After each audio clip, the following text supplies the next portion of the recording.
So, what if this part of the Bible is about me? Welcome to Psalm 107. So, we've been inquiring as to the hunger and longing of our souls yesterday. We're looking at kind of the structure of a song that is Psalm 107. So, yesterday we looked at the introduction and the outro, and we looked at the first stanza. So, the intro says, "Oh, give thanks to the Lord, for he is good. For his steadfast love endures forever. Let the redeemed of the Lord, the rescued of the Lord, say so, whom he has redeemed from trouble and gathered in from the lands, from the east and the west, north and the south."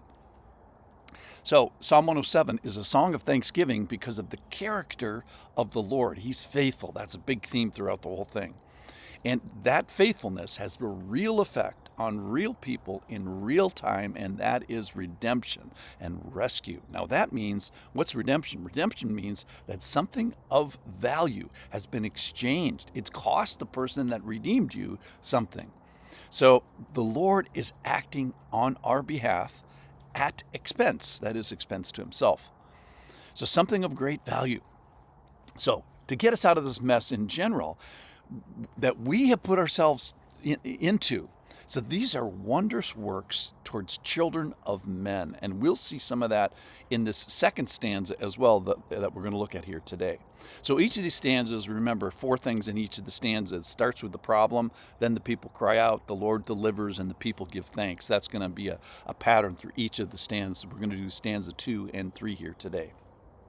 Here we go. This is the problem in stanza 2. Some sat in darkness and in the shadow of death, prisoners in affliction and irons. Why? For they had rebelled against the words of the Lord and spurned the counsel of the Most High. So he bowed their hearts down with hard labor. They fell down with none to help. So there's this problem. They rebel against the words of God. They spurn the counsel of the Most High. So that's treating God as not God, number one, and not so high, devaluing the words of the Lord. So there's always this penalty for a campaign against God. Now, sometimes, like in this case, it's demonstrated right away, and sometimes it's delayed. But here's the critical moment in all the stanzas, but here's the one in stanza 2, verse 13. Then they cried to the Lord in their trouble, and he delivered them from their distress. He brought them out of darkness and the shadow of death and burst their bonds apart. So, ladies and gentlemen, I can't promise you, nor does the full counsel of the Bible promise you guaranteed deliverance from the natural circumstantial consequences of your decisions. But what I can promise you is his presence. Remember back in Psalm 34, the eyes of the Lord are toward the righteous, and his ears are toward their cry. And the Lord is near to the brokenhearted. So verse 15 then, he goes on, let them thank the Lord for his steadfast love, for his wondrous works to the children of man. For he shatters the doors of bronze and cuts into the bars of iron. So this is the kind of God we have, steady when we are wobbly, kind when we don't deserve it. We have relied on his faithful presence to us in the days past, in the current days, and every day that we are in heaven. So the hesed of God is not optional, it is critical. It's necessary. We desperately depend upon the dependability of God. All right, but wait, there's more. Let's do stanza number 3 here. The next stanza, this is one problem of behavior, not just attitude. Verse 17. Some were fools through their sinful ways, and because of their iniquities suffered affliction. They loathed any kind of food, and they drew near to the gates of death. So not every fool suffering near death and affliction because of sin and its stain turns to God, but at least this guy does. Verse 19. Then they cried to the Lord in their trouble, and he delivered them from their distress. So God sometimes protects fools from justice.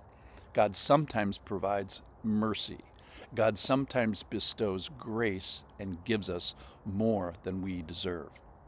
Verse 20, he sent out his word and healed them and delivered them from their destruction. So here's the gratefulness theme of this psalm. Verse 21, Let them thank the Lord for his steadfast love. That Hebrew word is hesed. For his wondrous works to the children of men. And let them offer sacrifices of thanksgiving and tell of his deeds in songs of joy, which Psalm 107 is. So Psalm 107, in conclusion, is about knuckleheads for sure. Fools, bad behavior, loathing the wrong, all the way to the point of death, rebelling against his word, spurning his counsel.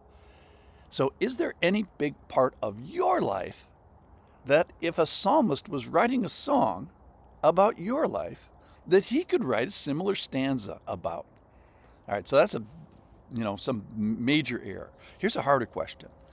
Is there any little part of your life that a psalmist could describe you as defying God or slighting his guidance? So let's not be a knucklehead in saying that we're not represented and reflected in Psalm 107. Maybe, just maybe, Psalm 107 is more about me than I'd like to admit.